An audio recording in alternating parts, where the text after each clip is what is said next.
शेर अफजल मरवत की पार्टी रुकनीत मुअत्तल करने के नोटिफिकेशन पर चेयरमैन पीटीआई बैरिस्टर गौहर और नईम पंचौता आमने सामने। नईम पंचौता का कहना है ये नोटिफिकेशन बिल्कुल ठीक है, जबकि बैरिस्टर गौहर कहते हैं कि ये नोटिफिकेशन जाली है, मैं इसको वापस करवाऊंगा। जबकि बैरिस्टर गौहर के मुताबिक मैं कमेटी की किसी भी फाइंडिंग्स के बारे में नहीं जानता और ना बानी पीटीआई ने कभी ऐसी कोई सिफारिश मेरे सामने की, ना ही किसी कमेटी ने ऐसा कुछ भी रिकॉर्ड पर लाया है। बतौर चेयरमैन कमेटी की कोई भी चीज मेरे इल्म में नहीं लाई गई। मैं शेर अफजल मरवत या किसी भी रुकन की पार्टी रुकनियत खत्म करने की मंजूरी नहीं दूंगा। ये नोटिफिकेशन जाली है क्योंकि फिरदौस शमीम नकवी किसी की भी रुकनियत खत्म नहीं कर सकते। आपको बताएं नोटिफिकेशन जाली है, मैं इसको वापस करवाऊंगा। बैरिस्टर गौहर ने कहा फिरदौस शमीम नकवी किसी की भी रुकनियत को खत्म नहीं कर सकते।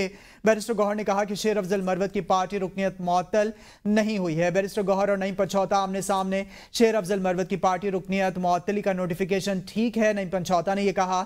नोटिफिकेशन जाली है, मैं इसको वापस करवाऊंगा, बैरिस्टर गौहर ने यह कहा। जाहिदा राव लाइन पर हमारे साथ मौजूद है। जाहिदा, नईम पंचौता और बैरिस्टर गौहर आमने सामने आ गए हैं।